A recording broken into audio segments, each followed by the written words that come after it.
Yes, and we've had statements of condemnation from pretty much all European leaders, from the two EU presidents, Charles Michel and Ursula von der Leyen, and the leaders of France, Germany, and the UK. The big question is how this pre-planned meeting between the EU Foreign Affairs Chief Josep Borrell and his Russian counterpart, Sergei Lavrov, is going to go down when it happens Thursday and Friday.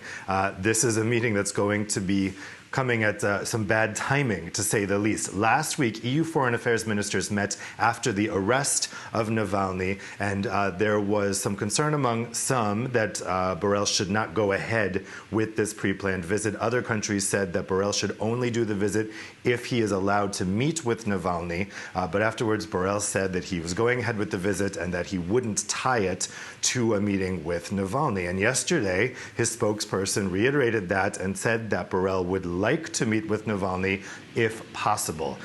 So this is going to be optically very difficult for Borrell, because as he's there in Moscow, we will likely see this continued intense crackdown against protests. And there's not much Borrell can do about it. He is, as ever, operating on a very limited mandate.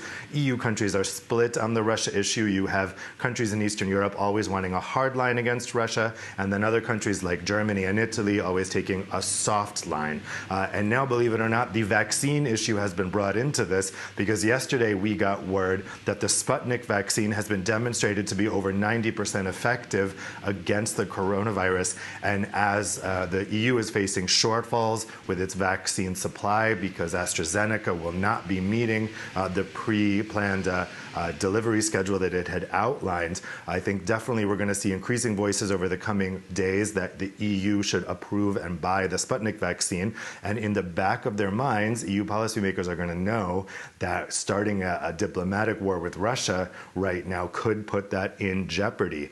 So this is always the realpolitik issue that faces Europe when it's dealing with Russia. Then separately, of course, you have the issue of gas imports. Many EU countries are dependent on Russia for gas. There is pressure on the German government to nix the planned and now almost complete Nord Stream 2 pipeline, bringing Russian gas to Germany. There is no sign so far that Merkel is thinking about suspending that project in response to the Navalny poisoning, but these are all the issues that come into play when Europe deals with Russia.